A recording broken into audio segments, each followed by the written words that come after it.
Alright, this is the first video for the calendar. With the help of the members of my groups, I came up with a calendar to inspire someone to knit. I'm not sure if I'm doing this right or not, but I wanted to teach a person to knit over a year and to get proficient. So the first thing we do is we knit a tension swatch. That's pretty good for a January project. And then for some reason I went into knitting a mitten, knitting a sock, knitting a hat, knit a scarf, knit a neck warmer, knit a hoodie, which is balaclava, knitting an ear flap hat, knitting an entire sweater by September, knitting a shawl, and then knit a decor item for a Christmas tree. And then I have for December to knit an actual stocking. I'm not going to follow this exactly because I don't think these are in the right order. That being said, I will start this series from the beginning on, first of all, doing your tension swatch, because I think that's important to know how to do. So come with me on this adventure and we'll see how we do. Many of you will not have a bulky machine, so I'm actually going to switch from the bulky machine to the standard, and then we'll get moving. Okay, so let's go over the inspirational knitting. For January, I said best thing to do is to knit a tension swatch. I think that's a pretty good idea. Like these are all ideas that you guys gave me on Facebook. We need to know when to knit a mitten. I don't think February is the time. I think we need to do some other things before that. March, I wanted you to knit a sock. No, that's too advanced. April, knit a hat. I think that is a great thing to do. So over the next couple days, we're going to knit a hat because it is one of the easiest things to knit. So we'll put that on the list. A scarf is also easy. That can be knit actually before we knit a tension swatch. We have a neck warmer. Now a neck warmer is nothing more than a wider scarf. So we can do that. The hoodie is a lot more advanced technology, so we will knit that later. Ear flap hat should probably come before a hoodie. The sweater should come after the tension swatch. We will lead into a sweater. For October, I said knit a shawl, but I don't think shawls are really something that I should put in this calendar. So we're going to make something different. Decor items should come before the tension swatch. So I think we will go over parts of the manuals. We will go over casting on, casting off, that kind of technology. And then we will knit a decor item because it's something you can use. You accomplish something, you have a high note. And then we will go into knitting some fun stuff like a hat. And then the tension swatch, sweater, socks, and mittens. I think it's better to do these in the right order. And the final thing that we want to knit will be a stocking for Christmas. So that's going to stay for December, but we're going to change the order on where things are for this series. Now, the first thing you do when you get a knitting machine is you assemble it. And the best way to assemble it is by having a manual. As you can see, some manuals are thicker than the Holy Bible. Other manuals, such as for the Singer series, are in 3 sets. Oh, there's a third one around here somewhere. Okay, this one's for the 360, but you have a operational manual, a knitting manual, and then you have what the graphics do, which I don't seem to have with me. Weird. Okay, but anyway, you saw the Singer machine manuals. I have rubber manuals. I have, well, a KH910 manual that is printed. I have some that are published. I have my KH260 manual is also a printed material in a binder, wherever it went. I have my punch cards. I have all of that. So when learning how to knit, you gotta walk or crawl before you can run. And so we're going to start with crawling by going over the simple cast-ons, cast-offs.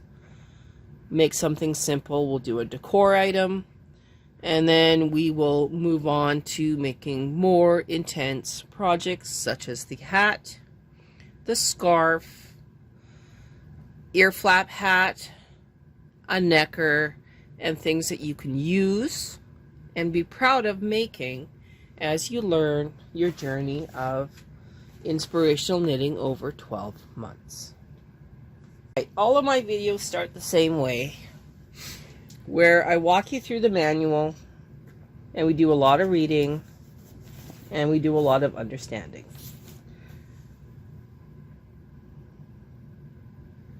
So why don't we start with some, well, this is a 940, which is the most advanced machine of the electronics, and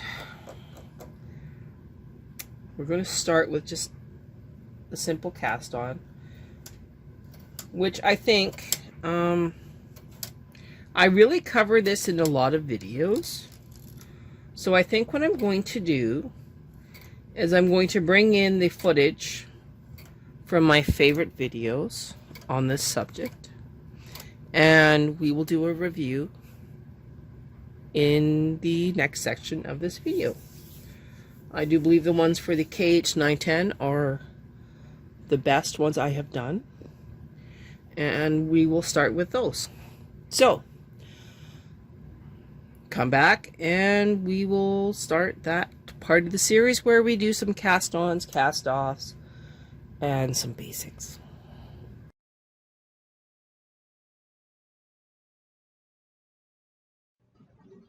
Cast-ons.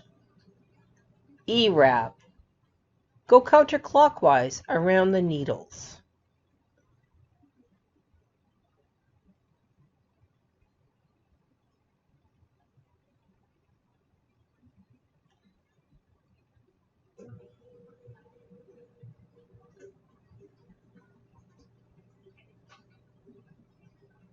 You can see I struggle a little bit on that one. Double E wrap. You go counterclockwise around needle 1, and then you go between needles 2 and 3, and you actually knit off needle 1. That locks the stitch.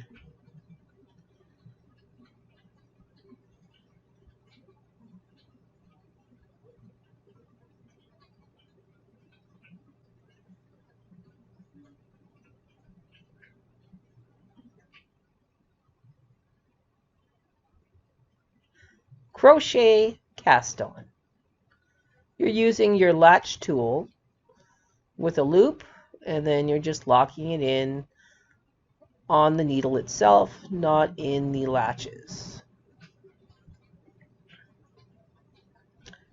The cast on comb.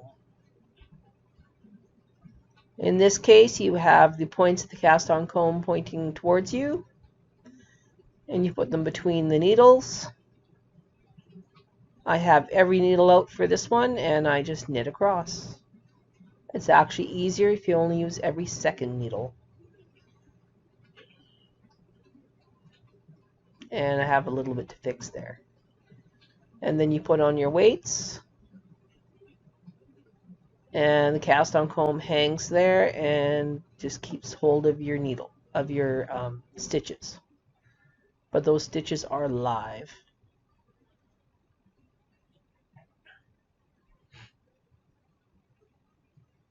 You can see how easy it is. Weaved cast on. Every second needle is in D position, the alternate is in B. Your weaving brushes are engaged, tension 5 or 6. Lay the yarn tail across the needles in D and then knit across.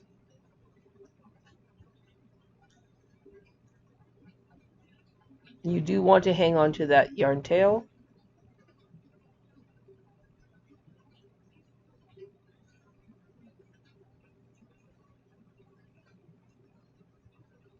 And that's how easy that one is. Okay, this is the cast offs. We're going to start with waste yarn. As it sounds, you use a contrasting yarn to take off the work in progress. I would use a minimum of 5 rows up to 20 or more.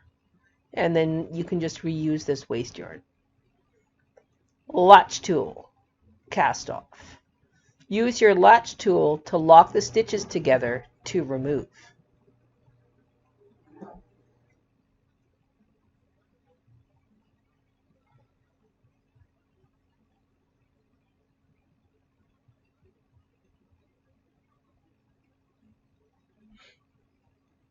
Sorry about the lack of focus.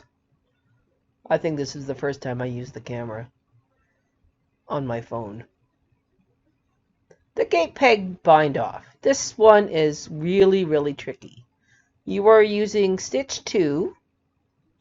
You're putting it behind the gate peg on top of stitch 1, moving both back to stitch 2, and then locking them together, wrapping them around the gate peg.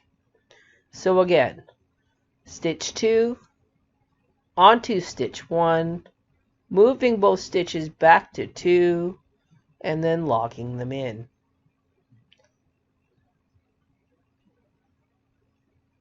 The back stitch. This one's a little hard to see with my yarn color, but you go through the space on stitch 2, and then coming from behind in stitch 1, you go back through the actual loop of the stitch. And then you go around the front to the back, front to back, kind of like making a smile and a frown, but you don't have 2 layers of fabric to go through.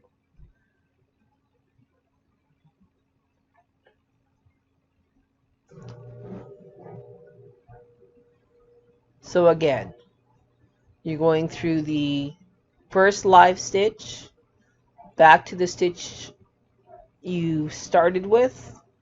Well, not started with, but so going from 2 to 1, 1 to 3, 3 to 2, 2 to 4, 4 to 3. It's kind of confusing, but it makes sense after you've done it for a while. This is probably the most elastic stitch that we do in this series. Here's a view from the front. This would have been way easier if I didn't have the ribber attached, but you really get the idea behind it.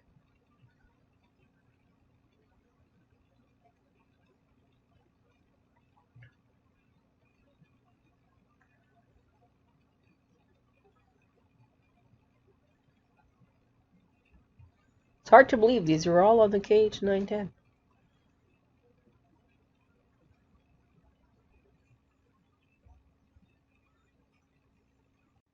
There you go, a crash course on cast-ons and cast-offs. Next up, a decor item.